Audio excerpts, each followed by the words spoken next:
Welcome, everyone. We are so very pleased to be bringing you another play reading. I am Kathleen Calais. I'm the artistic director of ATC Studios. Just a couple of words for those of you who might be joining us for the first time. ATC Studios is dedicated to nurturing the creative spirit in everyone. And prior to COVID, we would provide live forums to playwrights and screenwriters to get their work read and receive feedback from those in attendance. Since April of 2020, we've now moved that to Zoom permanently. And we're very excited to be including folks from all around the world in this playwrights process. Thank you so much for being here. As part of our mission, making the arts accessible to everyone, we offer as many free programs as we can. And Fridays at the Studio is one of them. We are now scheduling readings through 2023. And if you'd like to be kept up to date with all of our offerings, including classes, please do subscribe to our newsletter. You can find the mailing list link on our website right under the About Us tab. As you may know, ATC Studios is a 501c3. And as with so many nonprofits these days, things continue to be challenging. We humbly ask if you possibly can donate to ATC, to please do. We would so greatly appreciate it. Donations of any amount are fully tax deductible. And there are several ways to donate. The info will be on your screen. You can always go to the homepage of our website, atcstudios.org, and scroll down to the donate button. As long as we have your email, and you can always send that to us, we'll be happy to provide a donation receipt for your taxes. So we are about to get going. Tonight's offering is Gold Paint by Morey Norkin. Morey is zooming into us from Japan, joining our ever-increasing international playground for creatives. The play is directed by Martin Pfefferkorn, featuring Markel Burden, Markel Burden, Bill Chamberlain, Kayla Danielle, Russ Gager, Marshall Jacobson, and Jane McDonald. Martin Pfefferkorn will also be reading the stage directions. Running time is approximately 80 minutes and will be presented without an intermission. Martin, turning it over to you. Gold Paint by Morey Norkin. Cast of characters: Sharon in the prologue and the epilogue. She's in her 60s. During the play, she's a college student of about 20 years old. Sandy, her mother, divorced. Willie, owner of Gold Paint. Simon, Alex, and Marvin, friends of Willie and also fellow painters. Agent Hunter, African-American FBI agent. Customer and Aaron, African-American, late teens to early 20s. Time, the recent past, most likely between 2000 and 2010. And then during the play, summer of 1964 to April of 1968. The prologue, at Rise, we see a photo montage of Washington, D.C., circa 1964.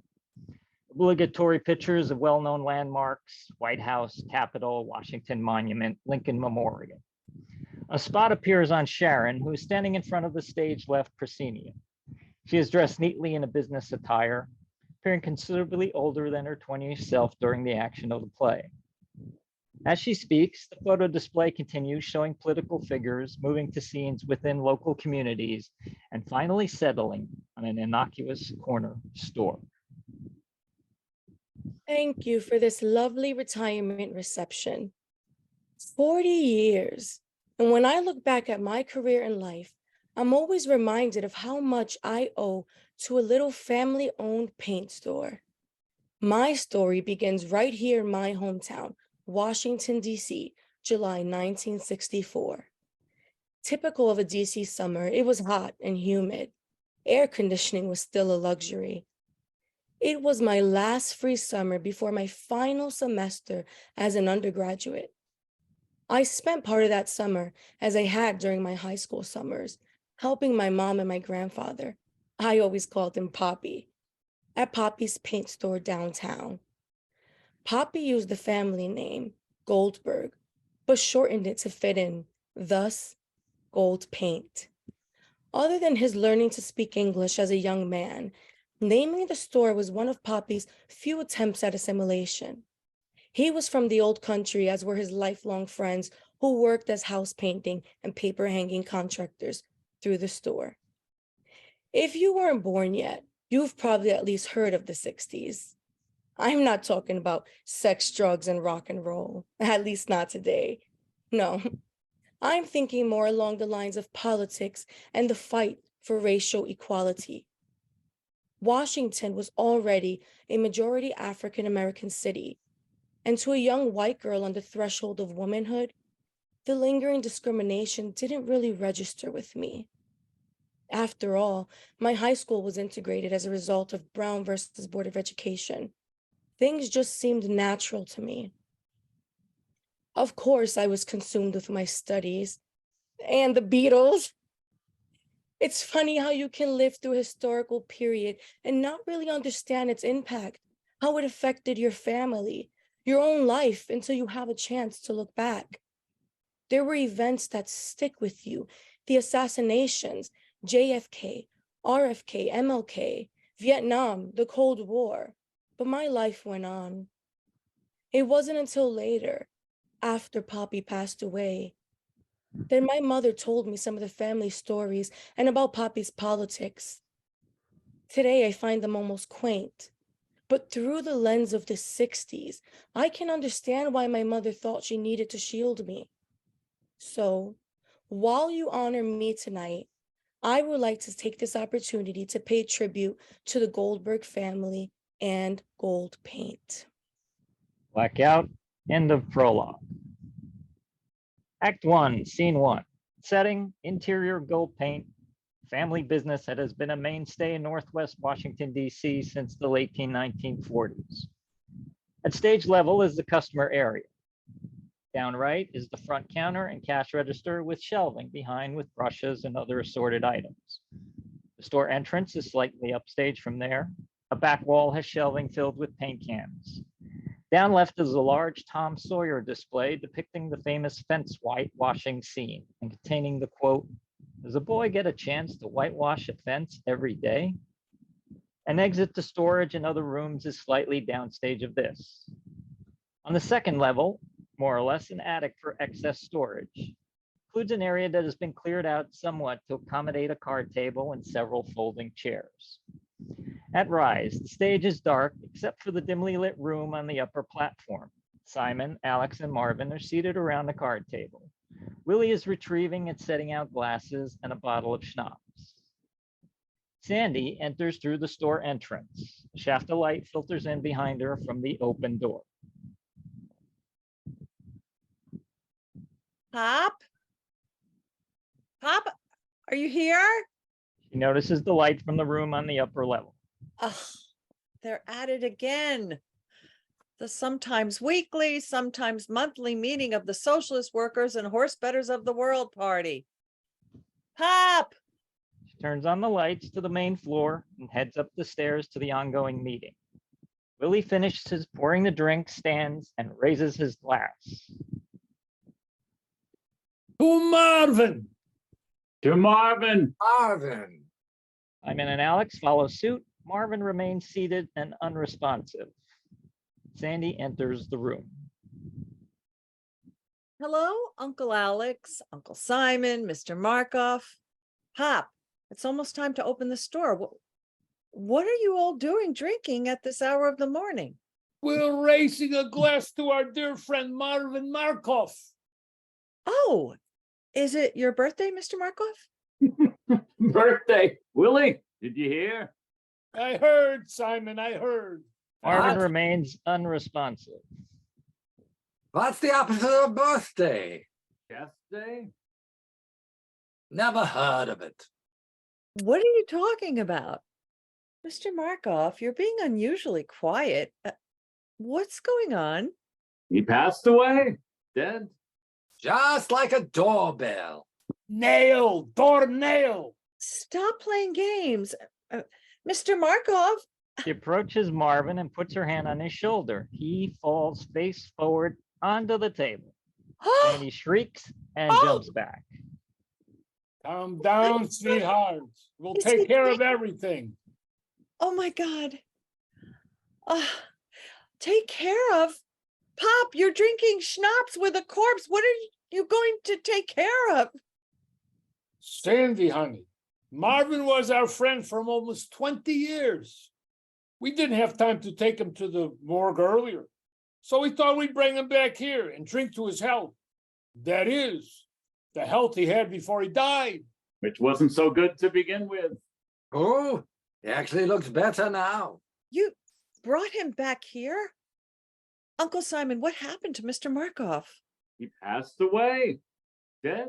Just like a Nail, daughter Nail. I got that part. Can we back up a little? How did he die? When did it happen? When did you hear about it? What are you, Walter Cronkite? Just tell me what happened to Mr. Markov, and you can skip the doornail part. We were all headed to Rosedale for the evening races. I had a hot tip on a 3-year-old. Dumb tip. Lousy horse finishes 7th, and I'm out $100. What about Mr. Markov? He didn't place a bet. How did he die? Just like that. Nap. We were headed to Rosedale. Your father was driving as usual. I was in the front next to him. Me and Marvin were in the back. He repositions Marvin to sit upright. We're having a discussion about President Johnson meeting with that Meshuggah Goldwater in the White House. Why make Goldwater look like a president? And I says, you're right, Willie. They even agree they won't talk about problems with the Schwarzes during the campaign. Or Vietnam, whatever the hell is going on over there. We've gone from Camelot to Mayberry in less than a year. Johnson wants to have a war on poverty. Poor people suffer enough. They don't need a war. Rich people need a war. Making a fortune off the labor of others and then complaining when workers ask to be treated like human beings. Sometimes I feel like joining in one of those marches right down 16th Street to the White House. It's a long walk, Willie, especially at our age. Can we forget about the politics for a minute and get back to what happened to Marvin? Sure. I mentioned something about the Civil Rights Act being passed. And I says to Willie, maybe Johnson's not so bad after all. Then I nudge Marvin and I say, Marvin, what do you think? And then there's just silence, which is strange because Marvin isn't a person that usually thinks before he talks. For Christ's sake, the man is dead. Let him lie in peace. Okay, there's silence. Then what? I nudge him again. He just kind of falls over against the door. Alex nudges Marvin, who falls forward again. Yeah, kind of like that. So I says, guys, I think there's something wrong with Marvin. So I pull over. And gather around Marvin, trying to revive him. We all start yelling, Marvin, Marvin. But he don't say nothing. He was dead. As a doornail. There we are on the side of the road with dead Marvin. And we're only 15 minutes from Rosedale. So you know. You took a dead man to the track? It's what he would have wanted.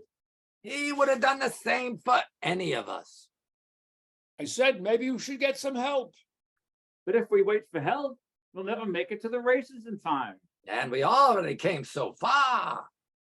And Marvin kind of had a smile on his face. He sits Marvin in an upright position.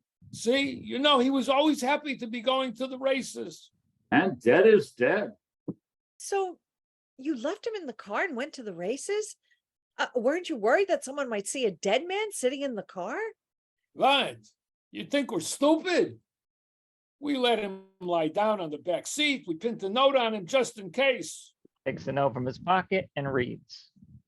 This here is Marvin Markov. He died happy on his way to the track. Not to worry. After the races, we will take him to the morgue, signed his friends. On the way back, we decided it would be better to go to the morgue during the daylight. Not that we believe in ghosts or anything, but why take a chance? So you brought him back to the store and carried him up here? What a schleps that was. I can't believe this. we have to open the store soon. It's light enough outside now. That ghost shouldn't be a problem. Take him now. She exits the room and heads down the stairs to the store area. The others pick up Marvin and bring him gingerly down the steps. At the bottom step, they lose control and Marvin tumbles to the floor. Marvin, are you all right, Marvin? I don't think he's gonna answer. Can a dead body be bruised? What if he gets a bruise and they see that at the morgue? They're gonna think we killed him. What do? We can't just walk out with this. What if someone sees us? I got it. We wrap him up in a drop cloth. Then we carry him out with some paint to the truck. Then we carry out Marvin.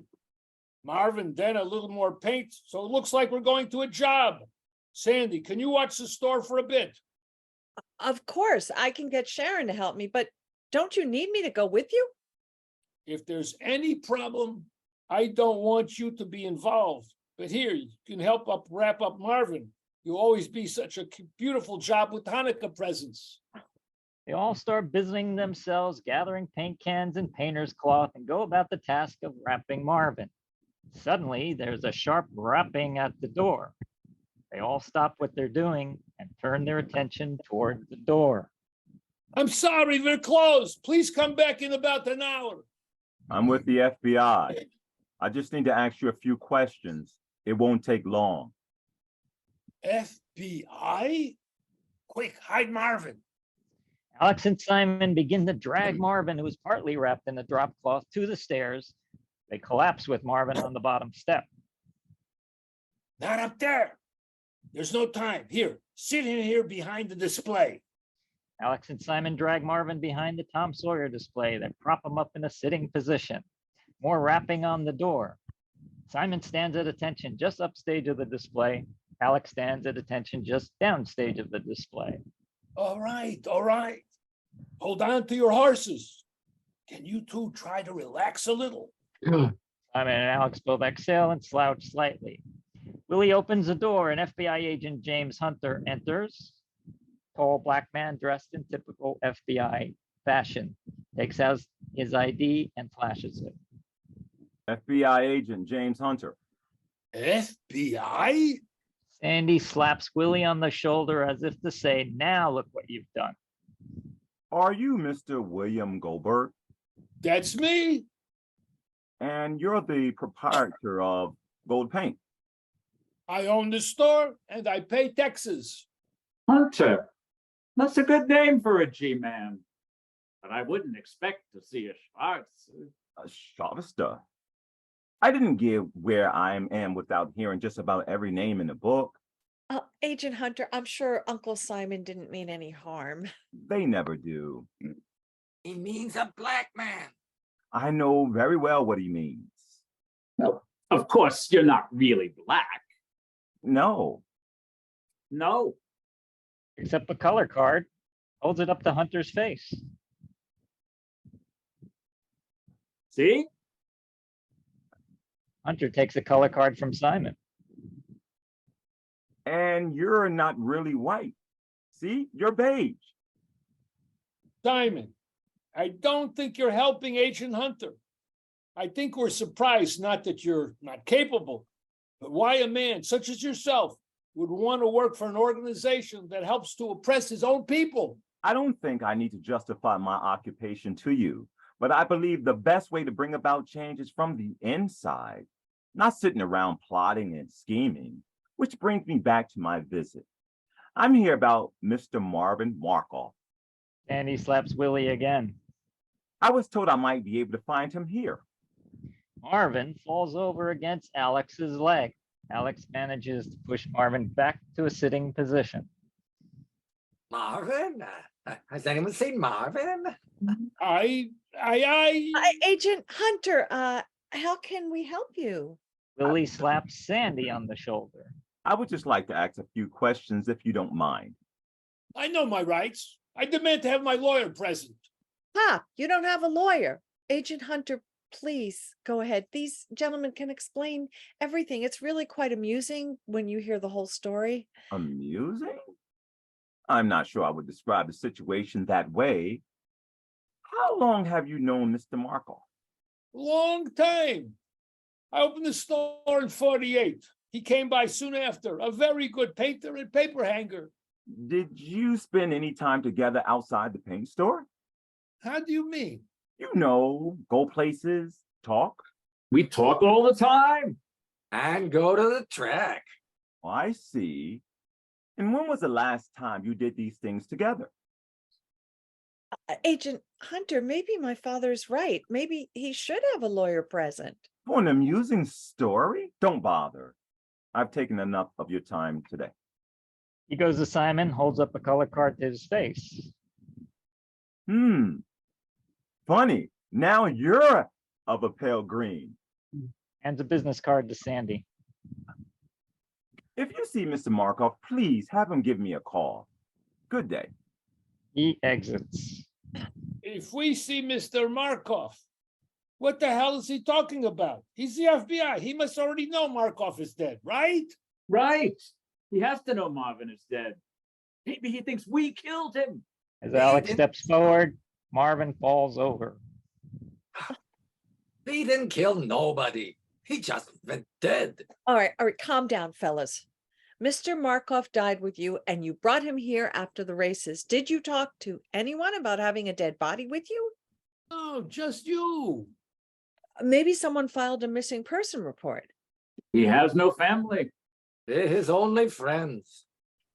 Uncle Simon, you weren't much help. I really wish you'd watch your language. What did I say? Maybe we should just call him back and explain everything. Not now. I don't know. FBI and Jews, it's not a good mix. If you can get Sharon to help you watch the store, we'll take Marvin to the morgue. Sandy, listen to your father. He makes sense. Let's do this while I still have the strength. You might want to close a little early today, Willie. For Marvin. I'll do that, Alex. What do you say? Alex and Simon drag Marvin off stage. Agent Hunter doesn't know that Mr. Markov is dead. Then why is he looking for him? Do I need to be worried, Pop? No, darling. I'm worried enough for the two of us. Willie exits. Sandy moves to the counter and picks up the phone. Blackout. End of Act 1, Scene 1. Act 1, Scene 2. Setting, interior of the store, about an hour later. At Rise, Sandy's at the register, and Sharon is leaning against the counter. And they said I could possibly work part-time until I get my degree this winter. Then they would take me on full-time. It's just an administrative position to start, but they said they will look for opportunities to take advantage of my degree. Isn't that great? Mom? Mom, have you heard anything I've said? Oh, I'm sorry, Sharon, honey. Did you say something? Is there something bothering you? No, I guess I was just wondering when Poppy would be back. You've managed the store plenty of times on your own. Is Poppy all right? Oh, of course, honey. Now, what were you saying? I was trying to tell you about my job opportunity with the Interior Department's U.S. Fish and Wildlife Service. It's clerical work to start, but I'll have the chance to be mentored by some of the nation's leading biologists while I work toward my doctorate. Oh, Sharon, that's wonderful. I'm so proud of you. When do you start? It all depends on how quickly I get cleared. Cleared? What do you mean? It's just a routine clearance for a public trust position, nothing top secret or anything like that. I see. Well, what could they possibly want to know about you? Exactly. They just check that you really went to the school you listed, your work history, finances, whether you're a communist, crazy stuff like that. Crazy. How do they check all that? Basically, the FBI goes around asking about you. The FBI? It's just routine. I'm not a communist. You're not a communist. I don't know any communists. Do you? Willie enters. I'm back. How's everything going here? Poppy! She runs to How's him, my gives him a hug. favorite grandchild? Your only grandchild is fine. I was just telling Mom about my new government job. The US government? No, the Russian government. Of course, the US government. She's being investigated by the FBI. The FBI? What did she do? I didn't do anything. I'm not being investigated. It's just a routine background check. Nothing is routine with the FBI. I don't like how this smells. Okay, Pop, let's not make a federal case out of this. I'm not making a federal case. The FBI is making a federal case. That Schwarzer agent. Pop, Happy. I'm sorry. I hope you know I didn't mean that. I just hate when you and your friends use words like that. Haven't you been called enough names as a Jew? I know I have, and I didn't grow up in a shtetl. You're right. You're always right. I'm sorry. I'm still upset about Marvin. how did it go? As good as that thing can. I suppose we bring Marvin in. They ask what happened. We tell them. I sign my name, and that's it. They will have an autopsy because of the unusual circumstances.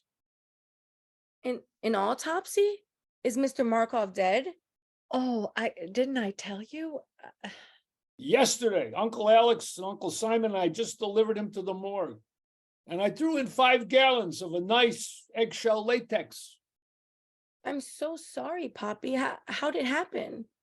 That's a long story better left for another time. Does this have anything to do with the FBI agent you mentioned, Poppy? Like your mother said. Another time. Thank you for helping out here. Run along now. I really don't like being dismissed like a child. Sharon, please. We'll talk later. I promise. Later then. Love you. Bye. Kisses both on the cheek and exits. Is she serious about this government job? Of course she is. She's going to protect fish and wildlife, and we're going to support her. For that, they need the FBI. She says they check on her schooling, finances, and Politics. They try to find one little thing and then they mark you for life. Maybe you happened to be at a meeting where certain ideas were discussed, or you gave a small donation to a certain candidate, or just said something to someone in passing. let's not assume too much. Sharon has always believed that you and the others just got together for drinks and to talk about sports and women. She knows nothing about your politics, and I prefer to keep it that way. I don't have anything to hide. For now, I wish you would act like you do. I'm not a communist. I don't belong to any group. I enjoy talking with my friends about other forms of government and how to make a good life for everyone. Where's the harm in that? There is none. But you said it yourself. They find something small and then they label you. I don't want that for you. And I don't want that possibility to affect my daughter's future. A customer enters.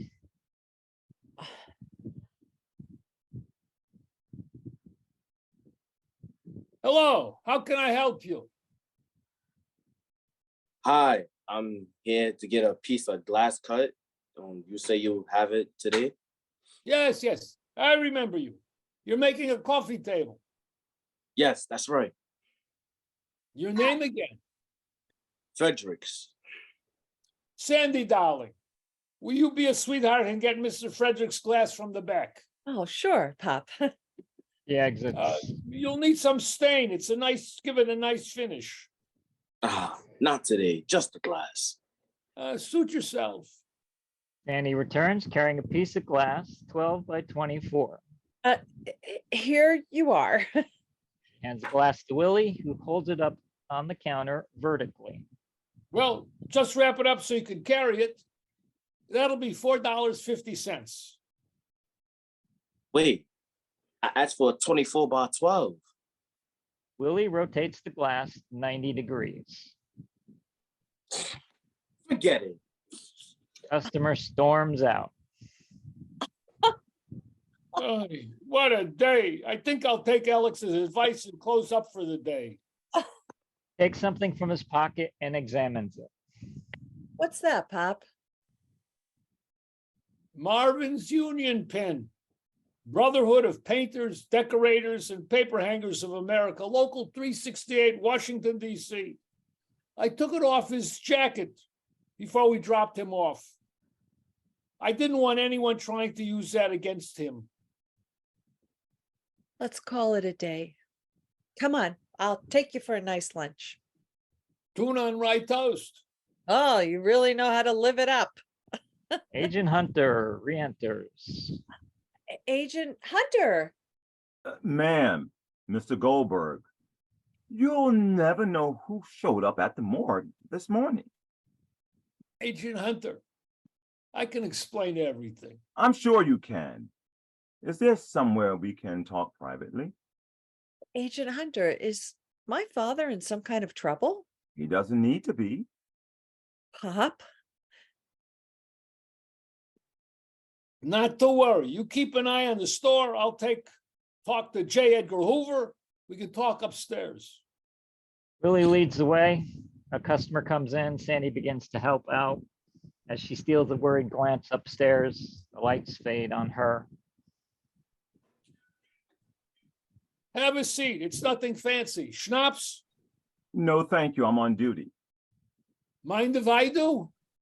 You know, alcohol sometimes can make people say things they'd rather not hear others hear. I've got nothing to hide. I've never done anything to be ashamed of. Hunter motions to Willie to go ahead and fix his drink. I hate to drink alone. How about a nice glass of tea? Tea would be nice. Willie puts on a tea kettle on the hot plate and pours his own shot. 1 second. They explain everything at the morgue. Their preliminary investigation shows no sign of foul play. Your daughter was right. It was an amusing story. You wouldn't happen to have the note you left with them, would you? For my records. 1 second. Willie searches his pockets, pulls out a piece of paper and hands it to Hunter. Thank Scam house. Oh, you. What is this? Some kind of code? Seville, Duridago, Townsend, Russes, and Argo, No-Go, Demis, Truck Summit, Cousin Summit, Ducks? Something about a summit in Townsend, Maryland? Is this something Mr. Markov was planning? Let me see that. I'm sorry. This is the wrong paper. And we're reading it wrong, Sherlock Holmes. Say, Billy, there they go. 1,000 buses in a row. No, Joe, them is trucks. Some with cows and some with ducks. Are you serious? This is the poem of my friend Simon. He's got a talent for poetry. He can recite the charge of the Light Brigade by heart. Half a league, half a league, half a league onward. All in the valley of Death Road, the 600. Surprise? My classmate at Hampshire Day, my white classmates were as well. And my teachers, they always had low expectations for me. I was determined to prove them wrong. I promise you, I won't underestimate you. Here's the note we left with Marvin. Goodness. Willie takes a kettle off the hot plate, pours tea in a glass, and hands it to Hunter.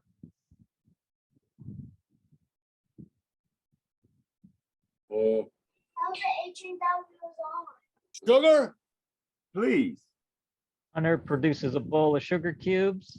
Hunter takes one. Put it between your teeth. Okay. Do you mind if I just take Hunter- it in here? Hunter attempts this, but with limited success. Do you mind if I just drop it in here? Why should I mind? Enjoy. So I don't suppose you came here just because Marvin is dead. No, though that did come as a quite surprise. I've been looking into some activities that Mr. Markov may have been involved in. How well did you know him? Oh, well, he was one of my dearest friends. We were both in the Union Orchestra. I played tuba, he played trombone. The Brotherhood of Painters, Decorators, and Paper Hangers of America? Yes. Is it a crime for a man to ask for a fair day's wages? Of course not. Of course not. I'm only trying to establish.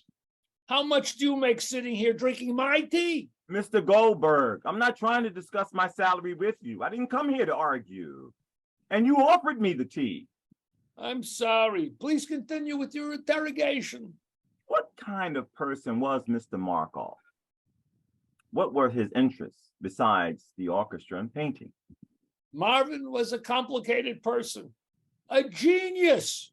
I don't say that lightly.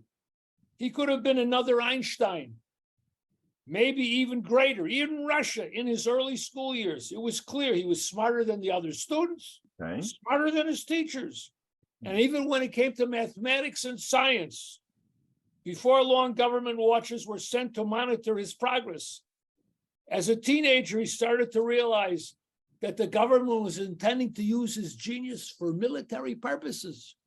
Well, the Russian government wasn't too kind to Jews in the daily life, and in the army, even worse. And even if they would treat him as a special case, he didn't want any part of it. No. More important, he didn't want to use his knowledge to hurt people. So he made a vow never to share his brains with any political power. He managed to escape to Russia and came to America on his own when he was 16. He had nothing and nobody. He started hanging around new construction sites and quickly picked up painting and paper hanging skills. Other than telling me his story, he never let on to anyone that he had so much going on in his brain. That's quite a story. And true. More tea? No thanks. He pours himself another shot of schnapps. You also came from Russia, did you not? I did. Under similar circumstances. Not to say I was a genius. Far from it. I picked up the trades early over there, but I was determined I wouldn't be conscripted into the Russian army. Me, Simon, and Alex were all good friends. We talked together in secret and made our plans to escape. We saved enough money to bribe some border guards and eventually made our way to Hamburg, then booked passage on a steamer to New York. After the war, we heard about some good union jobs in Washington, D.C. So we all moved into the area. We're like brothers. My daughter even calls them uncle. Does Mr. Markov still have relatives in Russia? Or for that matter, do you? Marvin never talked about his family. As you can imagine, anyone he left behind probably was made to suffer a great deal. I'm sure that weighed on him. And you? What about your relatives? My mother, my father, my older sister Ethel. When did you last communicate with them? 20 years ago. Okay. Ethel wrote to tell me that both my parents had died. She had married, but her husband had also passed away. One letter with so much sadness. I wrote back and said, if you don't have anything good to say, don't bother writing. She never had much of a sense of humor. Do you know if Mr. Markov had ever tried to contact the Russian government? He had no reason to. Have you ever tried to contact the Russian government? No, I don't like how this questioning is going. Did Mr. Markov come to you with an opportunity to paint the interior of the Russian embassy? Why would Mr. Markov be so anxious to be inside the Russian embassy? Paint? I'm afraid I share your sister's lack of humor. We never painted the Russian embassy. We painted the Romanian embassy 2 years ago. A beautiful job. I can have Sandy show you the contract. We keep very good records. I would appreciate that. So you had no contact with Russian embassy or any Russian agents? Like I said, we never painted the Russian embassy. So no, I had no contact with them. As for Russian agents, how should I know? I get all kinds of people in the store. At first, mostly whites. Then the blacks moved in and the whites moved out. So now most of my customers are black from the neighborhood. I don't care what color my customers are. I don't ask if they're Russian agents. I don't ask if they're FBI. A customer is a customer. I just have one final question, Mr. Goldberg. Do you consider yourself a loyal American? Am I a loyal American? Am I a loyal American? What does that even mean? I'm a naturalized citizen. I raised my hand and took the oath. I learned a little about American history. I learned the language as best I can. I eat a kosher hot dog on the 4th of July. I run a business. I pay taxes. Is there something more I'm supposed to do? Let me ask you, Agent Hunter, are you a loyal American? You see how your own people are treated. Martin Luther King makes a speech here in DC last year about a dream. He has to dream just so his children can be treated like human beings. What kind of loyalty should either of us have to that? With all due respect, Mr. Goldberg, I don't need you or anyone else to lecture me about oppression. I live it every day. Look, you ran away from your home and came to America to escape oppression. I was born here. What am I supposed to do? Escape? No, I'm not running. I'll stay and fight for what's mine, just like my parents and their parents. I admire that, honestly. We're both fighting for a better society. You do it by trying to find bad people and making sure they are accountable. Me, I offer hope. Hope? Selling paint? Exactly. It's amazing how a fresh coat of paint or new wallpaper can not only completely change your room, but your own feelings. Or cover up imperfections that may resurface later. Do they teach you to be cheerful at the FBI, or does it come naturally? Would it be something if we could add a new coat of paint to ourselves? You know, make a fresh start? Wouldn't you want to do that? A fresh coat of paint? I suppose the color will remain the same. Would you change it if you could? No, I'm not interested in changing who I am, just how people react to it. Or more than what's on the surface? If you could change your color, you might come to doubt that. I suppose I'm relatively lucky. Look, my parents are born educators. My father teaches math at Hamilton High, and my mother retired from teaching at Carver Elementary. They were determined to give me a head start. They made sure I spoke properly, did my homework, and was always home by supper. In the 4th grade, my parents transferred me to Hampshire Day, the only school in the district that accepted both white and Black students. That was my first experience being amongst mostly white students. I could feel their stare. You know, when I was 12, I moved to a mostly white neighborhood in Northwest. None of the parents there wanted their kids to be too friendly with me. It couldn't have been more than 2 years before all the white families left the neighborhoods for the suburbs. And as you get older, you start to understand that there are things you were not allowed to do, places you're not allowed to go because of the color of your skin. And you see your parents, whom you respect above anyone else, facing daily indignities. They love the arts, especially live music, always enjoying the performers who came to Black theater on U Street.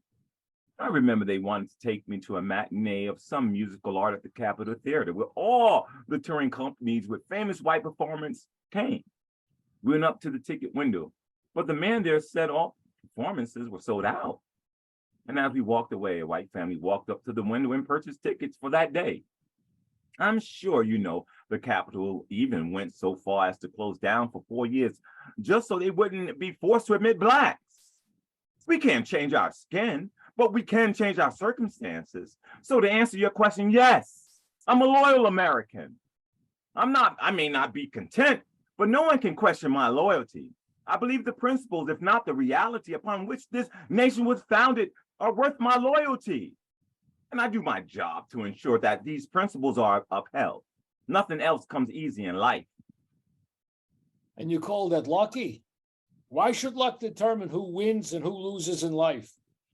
Is it fair that some people have advantages or disadvantages in life just by accident of birth, the country you're born in, or the state, the color of your skin, how much money your family has, or your religion?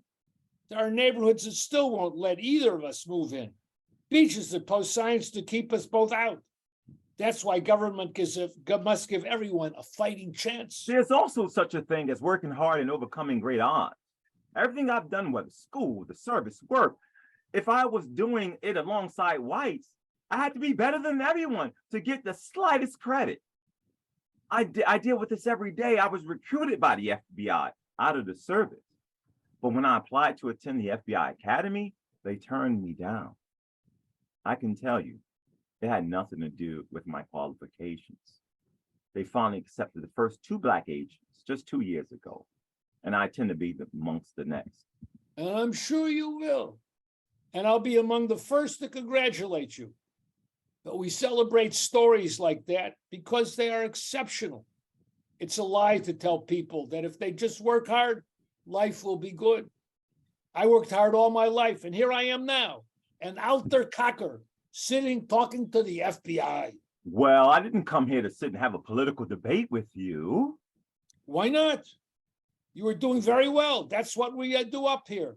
You see, we talk, we discuss, maybe argue a little, but no one gets hurt, and the world goes on just the same. Some people take it a little further. That's why I have a job. I'm not out in the streets. I'm not causing trouble. But I do support people who fight for a good cause. Last year, when they had the big demonstration, there were people coming to the store for paint. I've always asked my customers what they're planning to do, so I give them the right materials. So many were coming because they wanted to hold up signs that could be seen on the TV news. For that, I just gave the paint away free. That was very generous of you, Mr. Goldberg. And look what happened. They passed the Civil Rights Act. If they give it a chance to work, that should be good for you, for me, for my daughter and granddaughter. And if they don't, well, sometimes you have to replace the whole system. With what? With something fair. Starts to get up, feels the effects of the alcohol, and plops back down into his seat. Something fair. Either way, we should all be allies. Some might say fellow travelers. Agent Hunter, you must be joking now. Mr. Goldberg, espionage is no joke. Espionage? You mean spying? I think you misunderstood me. You think I'm a spy? Who would I spy on? I don't even open my daughter's mail. And sometimes I'm tempted. My investigation concerns Mr. Markel. But yes, I'm concerned that you may be involved, even unwittingly. Marvin wouldn't do such a thing. He wouldn't put me in such a position. If our conversation here is any indication of what you may have discussed with Mr. Markov, you may have put too much faith in your friendship. No, I don't accept that. Marvin would never help any government. Oh, would he try to undermine them? I think we're through here for now. Hunter rises, as does Willie, although a little off kilter. Look, don't bother. I'll show myself out. Hunter heads downstairs, and Willie follows. Agent Hunter, is everything all right? You may want to ask your father. Pop? Everything's fine, not to worry. Pop, have you been drinking? 1, maybe 2. And he slaps Willie on the shoulder. Sharon enters. Mom, Poppy, I thought I'd stop by to see if you need anything, if you need any help. Agent Hunter, this is my daughter, Sharon. Agent, are you an insurance salesman? No, ma'am. FBI. Hunter extends his hand and Sharon takes it. They gaze into each other's eyes, and Willie breaks through their grip. Agent Hunter was just leaving. That's right.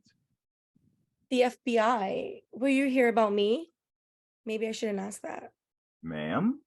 She's getting a government job, so she's being investigated. I'm not being investigated. It's just a background check for a public trust position. I'm sure you'll be just fine. I can check if you'd like. We never asked for any special treatment. No, I'll be going then. It was nice meeting you. He exits. Nice meeting you too. He seems like a nice man. Was this about Mr. Markov? Yes, the FBI confirmed that Marvin is in fact dead. Taking my time with such nonsense. He seemed so serious. He's very handsome, don't you think? I didn't notice, and you shouldn't notice either. In case you haven't noticed, I'm an adult. That I noticed, sweetheart. Do you mind going out and picking up some sandwiches? Sure, I know when I'm not wanted. The usual. What else? Hands her some money. Here, be careful and don't talk to strangers. Maybe I should ask the FBI agent to be my chaperone. She exits. You've done a good job with her. I know it hasn't been easy since Arthur left. Thank you, Pop. But I'd just as well never hear that name again. I hope he and that two-bit whatever are roasting down there in Boca Raton. At least Sharon was already old enough to understand. She's been my rock.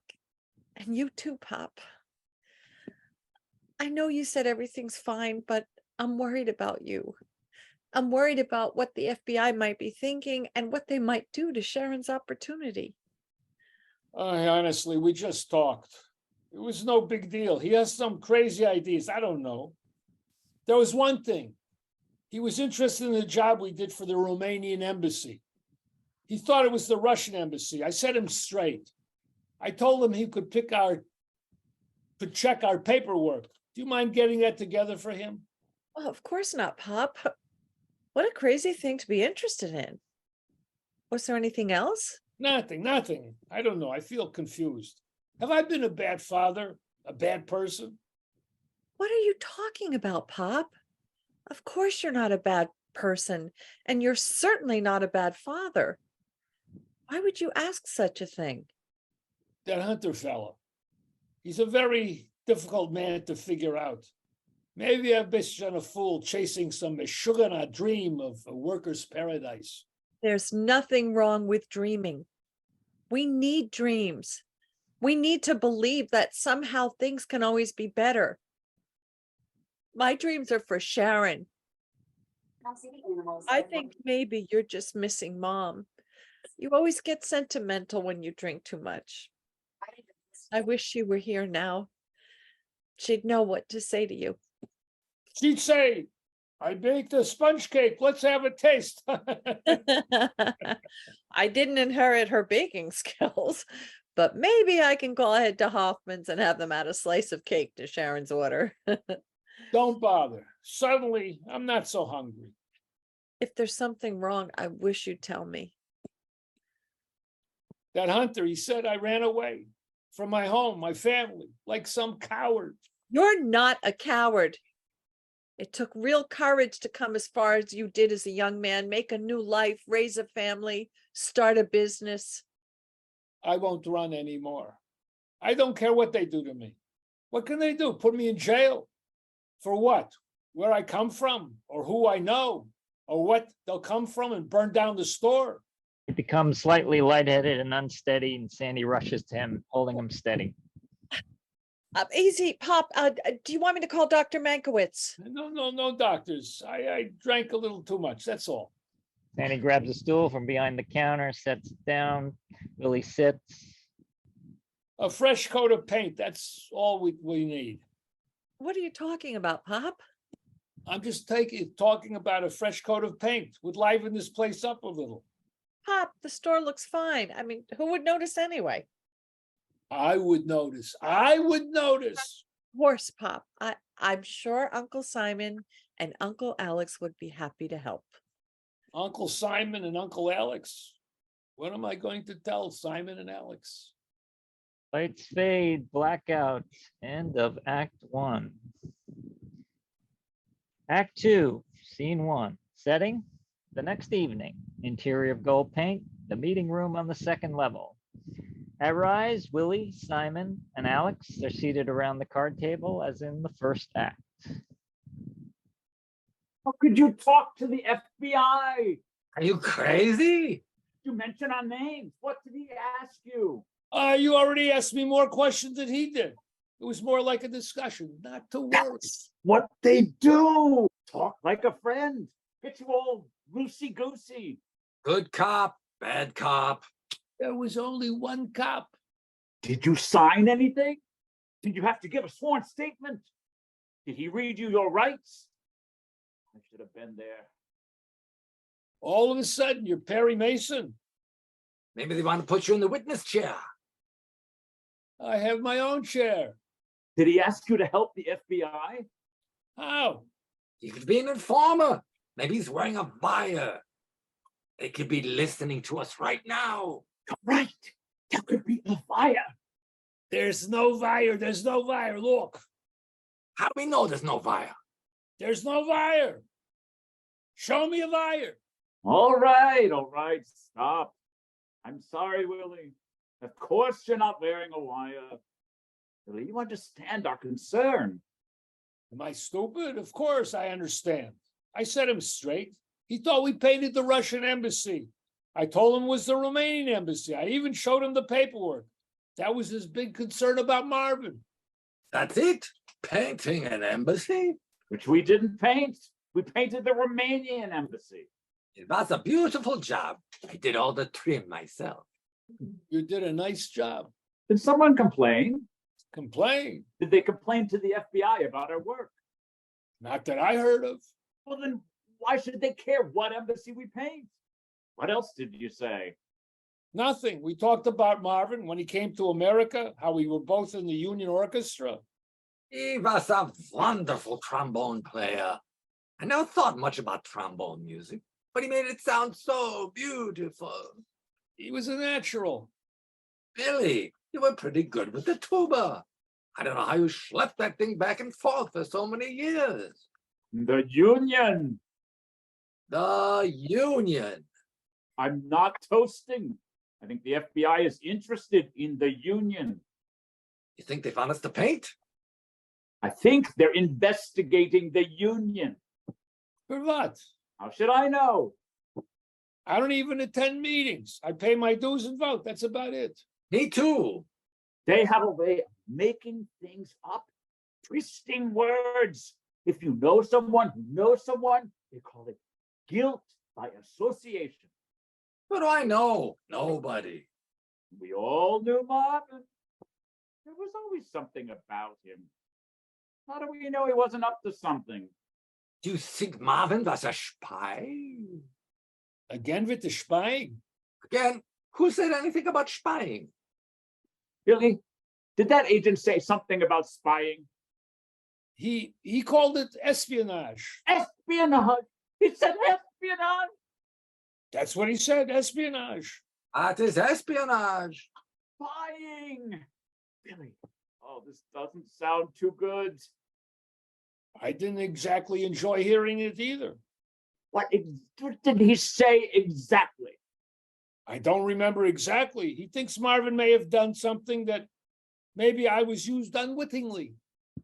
That is unwittingly. It means he didn't know what he was doing. Who does? Billy, this is serious. If Marvin was really a spy. Listen to yourself talking like that about a good friend. We did nothing wrong. Marvin did nothing wrong. Everyone just calm down. I'm sure you're right, Willie. Of course I am. We still have to be serious. We need a plan. A plan? What are we planning? We're planning how to defend Willie. I don't need to be defended. I did nothing wrong. Good. That's your story. It's the truth. Even better. So let's say they call you before a judge. You need to be prepared. Alex, you be the judge. Really? I'm not sure how judges... Just be Alex. Only now you have to pay attention. I'll be all the lawyers. Willie, you be you. What kind of cockamamie plan is this? I don't want to do this. Willie, it's for your own good. We just want to help. I've never been a judge before. All right, make it quick. I thought we were going to the track. He's right. Let's hurry. They take their places for the mock trial.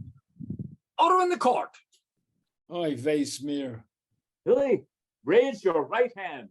Wait, I think this should be my part. Oh, sorry, Your Honor. Billy, raise your right hand. Now what? Ask him to tell the truth. Tell the truth, Willie. What else? Is your name Willie Goldberg? You have to ask how long you know me. Just answer the question. Yes, just answers the question. Yes, my name is Willie, William Goldberg. And Are you the owner of Gold Paint? You know I am. Don't get excited. Order in the court. Did you know Mr. Marvin Markov? I did. Did Mr. Markov ever tell you he was a spy? What, are you crazy? I don't think you want to say that in court.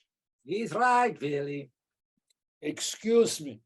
Mr. Markov never told me he was a spy because he wasn't a spy. How do you know that? I knew him for almost 20 years. I think in that time, if you know if a friend is a spy or not. Your Honor, the defense rests. Really, that was wonderful. What are you talking about? You just spoke from your heart. Any jury will believe you. That's it? I thought I would have more to do. You could have been a good lawyer, Simon. For a minute, I didn't know if you were on my side or not. Billy, I'm always on your side. Me too, Willie. So, are we going through the track or not? The track? Fellas, I think you better go without me. I'm feeling very tired all of a sudden. Are you all right, really? Maybe we should stay. No, go ahead. Have fun. Here's 20. Put it on Lucky Lady in the third. Lucky lady? She's 30 to 1. If she wins, you can each treat yourself to a nice beverage. Go. Okay, Willie. Get some rest. Thanks, fellas. Simon and Alex make their way downstairs and exit. Willie pours himself a shot of schnapps, downs it, and pours another.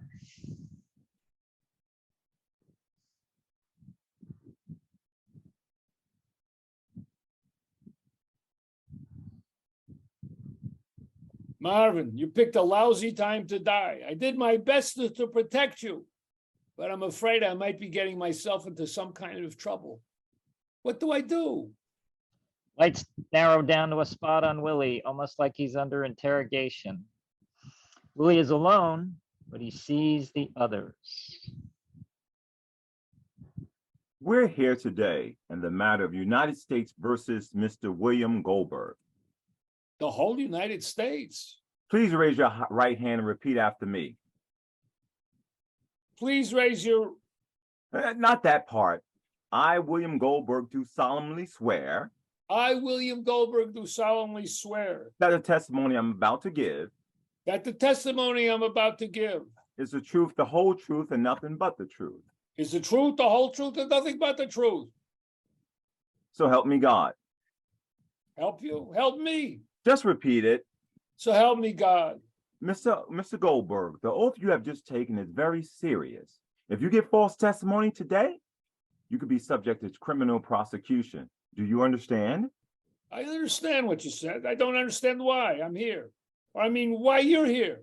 We're here because you've been identified as a member of the Communist Party, conspiring with Mr. Marvin Markov to bring down the United States government. Willie jumps to his feet. That's a lie. Who said that? Where's my lawyer? Hi, Billy. Simon, you're not a real lawyer. They're in the court.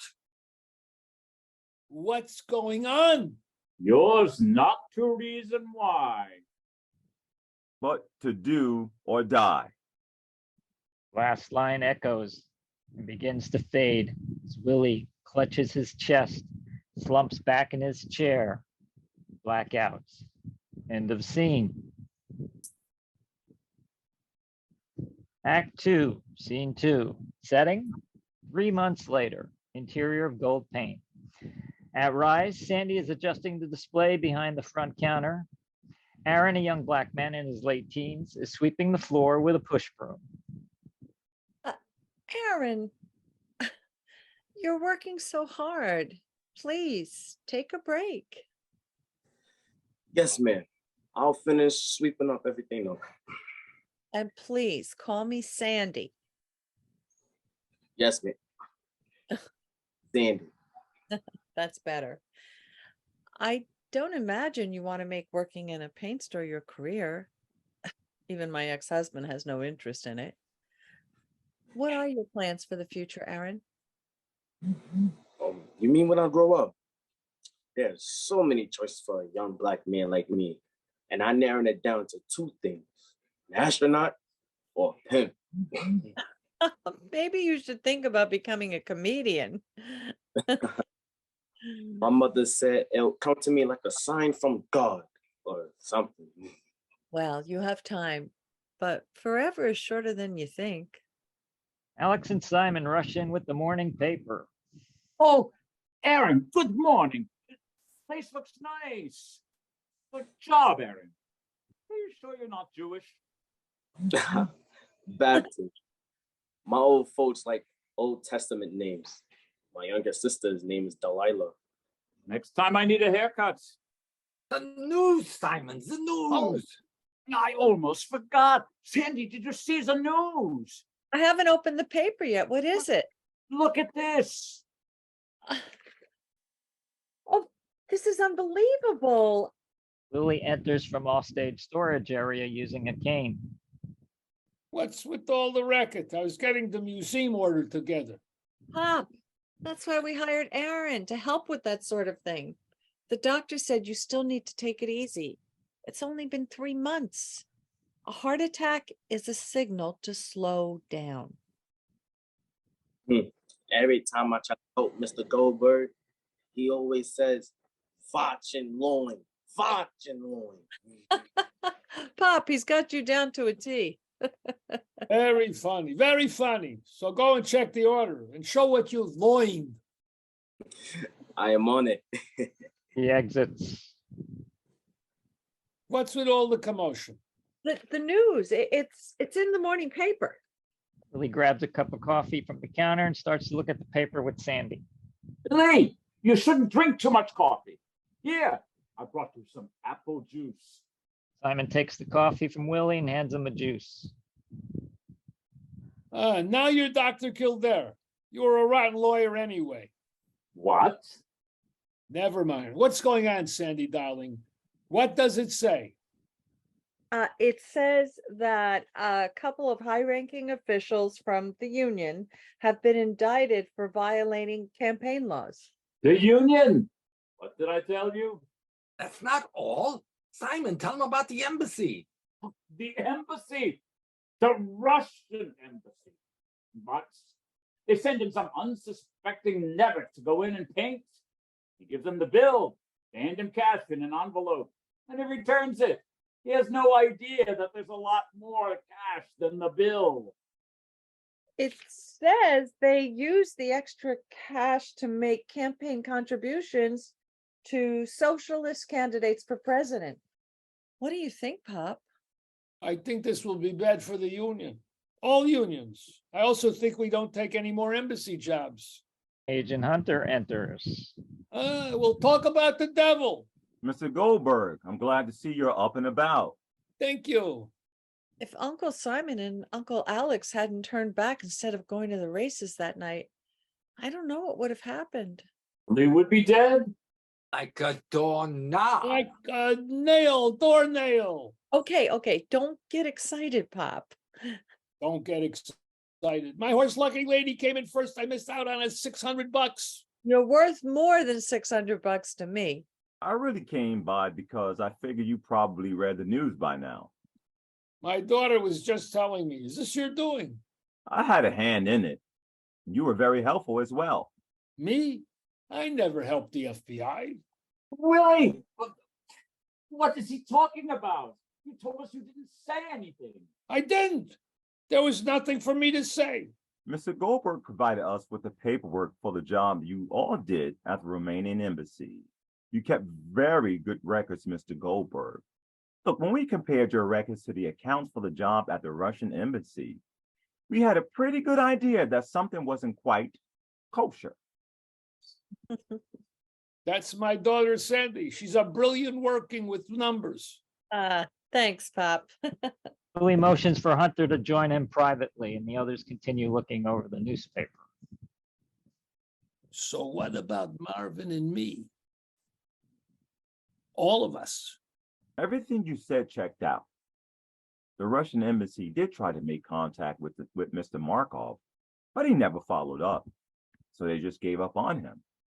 It would have been good for him to contact us to let us know about this kind of activity.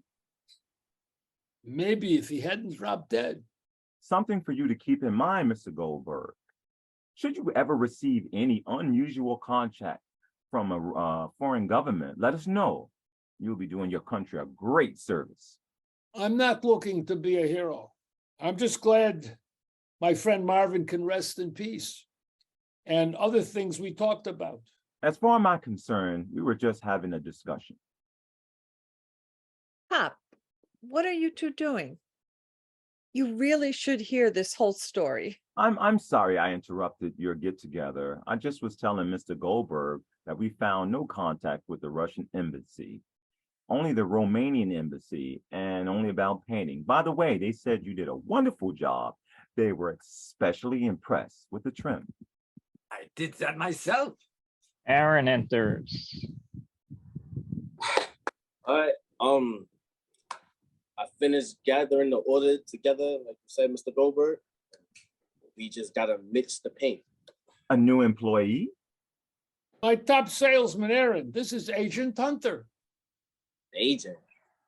Are you an insurance salesman? No, son, FBI. FBI? Oh my. Look, here's my car, okay? We're always looking for good young recruits. Give me a call. I'll be happy to show you around the agency. Oh, well, FBI. This is a sign. My mom is on the plots. He runs off. Well, ma'am, gentlemen, if you excuse me, we still have evidence to gather for this case.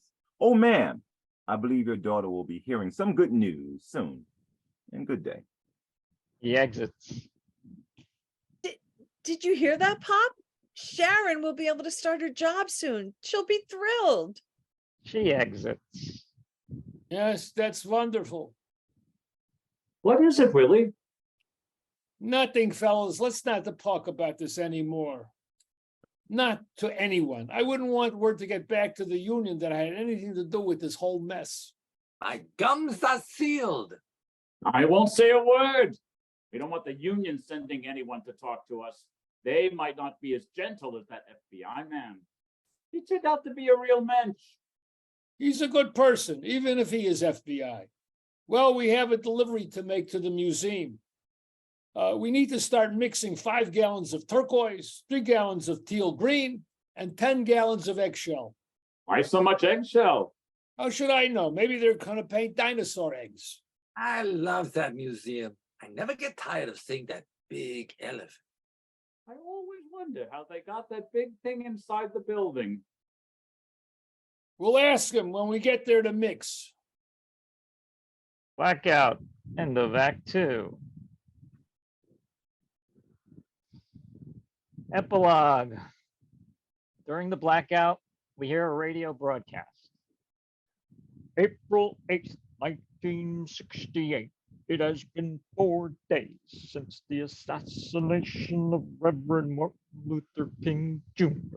at a motel in Memphis, Tennessee. Here in the nation's capital, where New York Senator Robert Kennedy earlier toured parts of the devastated downtown.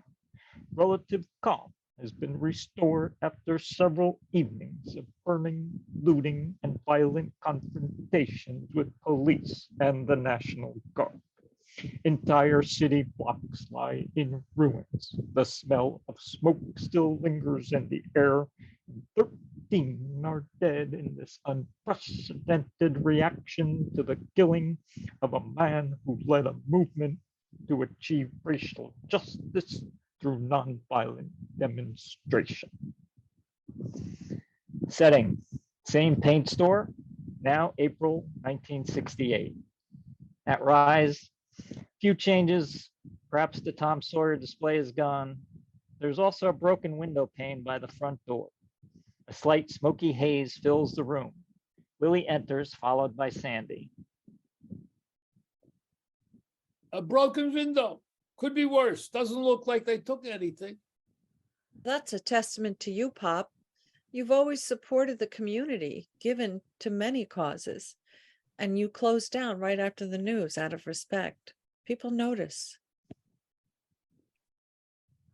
Well, they're gonna need a hell of a lot of paint. For what? The businesses that got burnt, they won't be back. This neighborhood won't be back. Not in my lifetime, anyway. If they want paint, let them take it. I'm sorry, Pop. Why be sorry? We had a good run, Gold Paint. 20 years, almost to the day. This store kept a roof over our heads, put my granddaughters through college, and even paid to bury your Uncle Simon and Uncle Alex. May their memories be a blessing. Let me clean out the safe just in case. She exits. Willie walks over to the front counter, picks up a rag, and starts wiping down the counter. Agent Hunter enters in casual clothes. I'm sorry, we're closed. But if you see something you want, go ahead, just take it. Generous as ever, Mr. Goldberg. Agent Hunter, I didn't recognize you without your suit. Are you undercover? Not exactly. I just wanted to take a last look around the area, assess the situation. Didn't think it would be a good idea to show up looking like a recruiting poster. Smart. What do you mean, last look? Are you moving? Sandy comes boxed with a box filled with papers. Who's moving? A friend from the FBI. Agent Hunter, this is unexpected. Pop, is there something you want to tell me? There's nothing. I just was walking around trying to make sense of everything. And then I thought of a wise man who once told me that so much of life is just luck. Maybe if we did more to take luck out of the equation to assure a fair outcome, we wouldn't be where we are now. Spoken like a true socialist. I'm truly sorry for what happened. Dr. King was a good man, maybe even a great man. Why is it that great men rarely die of old age? He knew. I mean, he seemed to have a sense of what his fate would be. This is what happens when you silence a people's voice. They have to find a way to be heard. I know that sounds funny coming from an officer of the law, but I'm still a black man before anything else. Willie picks up a paint card. You know, you're not really black. Is this why you're moving? No, I've been reassigned. I'll be training new agents at the academy in Quantico, Virginia. So I found a place down there. So you made it to the FBI Academy. Let me be among the first to congratulate you. They shake hands. I said I wanted to bring about change from the inside. It just takes some time. Well, Quantico's not the end of the earth. I hope you'll pay us a visit sometime. I'm sure Sharon would enjoy seeing you. Thank you. How is your daughter?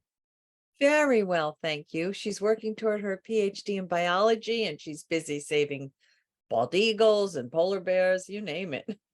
You see, the government is capable of doing good. I never said the government was the problem. It's politicians. It's politicians got us into the mess in Vietnam. I'm not saying they're all bad. That young Kennedy, he shows some promise. Please, don't get him started. It's all right. So, what are your plans? Are you going to stay? There's nothing to stay for. I probably should have quit after my heart attack. I haven't enjoyed it much since then. You've certainly earned a rest.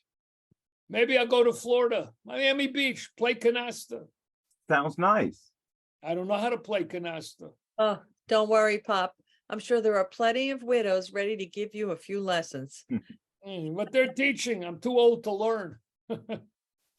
Aaron emerges from the darkened second floor room and appears at the top of the steps. What's a guy gotta do to get some sleep around here? Aaron, what are you doing here? I was here sleeping for the past few nights, just in case. Me and a couple of friends of mine stood out in the front and made sure that others knew that this place was cool. One bird did manage to get by us. Thank you, Aaron. But you shouldn't have done that. You could have been hurt. I don't remember giving you a key. How'd you get in? Fox and loin. Aaron holds up a paper clip and goes to the front door. When I step outside, lock the door. Aaron All steps right, outside. Willie locks the door. All right, Mr. Houdini, the door is locked. Aaron quickly opens the door and re-enters. Not much point in getting it fixed now. I wouldn't let too many folks know you have that skill when you start law school in the fall. Thank you again for the letter of recommendation. The tour of the FBI really helped me decide to pursue the law. Just not from the same side. I'm going to practice the civil rights litigation. You may not see it, but we're all on the same side. You know, with a little imagination and a little fresh paint, which we have plenty of, this could be a nice spot for a law office. Pop, that's a wonderful idea. Mr. Goldberg, I haven't started law school yet. Then there's the bar exam. The store isn't going anywhere. So far, we'll talk again in a couple of years, God willing. Thank you. I don't know what to say. Don't say anything. Just study hard. Watch and loin. I will. Well, I should be going. What are you going to do now? For starters, begin cleaning up. I certainly learned to do that well here. As a man said, if I cannot do great things, I can do small things in a great way. Aaron exits. He's gonna be all right. Well, I should be on my way too. Mr. Goldberg, ma'am, is there anything I can help you with before I go? We'll manage. Good luck to you. Sei mir gesund. Be healthy. Sei gesund. Shakes hands with Willie and Sandy and exits. Pay us a visit. Sharon would be happy to see you. He's a nice man, but the FBI, it's still the FBI. All right, Pop, watch your blood pressure. Did you get everything from the back? Yes, that was nice what you did, Pop. It would be good to think the store could have a second life to help the community. A second life. I'm very near the end of the first one. If I'm not around. You don't need to say it. Not to worry. Willie and Sandy freeze as the lights fade on them and come back up on Sharon at the podium. Poppy retired to Florida and passed away 2 years later. My mother died from cancer just 5 years after that. Aaron eventually opened his law practice at the store. After several years of practicing law, he turned his sights to politics. He has served several terms on the DC City Council and has his eye on the mayor's office. As for me, I completed my schooling, became a deputy director of the U.S. Fish and Wildlife Service, from which I'm happily retiring, and published a couple of books on critical wildlife habitat. But when I consider writing my memoir, my thoughts always return to gold paint. I wish I had paid more attention, asked more questions about the people who were so integral in my life. We take so much for granted until it's too late. And I know you're wondering. When Aaron first announced he was running for city council, I attended a rally for him. To my surprise, Agent James Hunter was there. We went to Hoffman's for a cup of coffee and, well, this year we celebrated our 12th anniversary. Thank you, and thank you so much for listening. Lights fade on Sharon and come back up on Willie and Sandy as they were. Aren't you hungry? How about I treat you to a nice tuna salad on toasted rye? And a slice of pound cake. And a slice of pound cake. Now you're talking. And he picks up the box, heads toward the door. Willie holds the door open for her, and she exits. A coat of eggshell. That's all it needs. Willie turns out the light, closes the door as he exits. Blackout. End of play.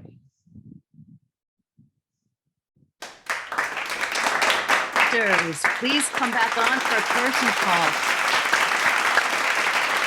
And Martin and Morey, if you would also please come on.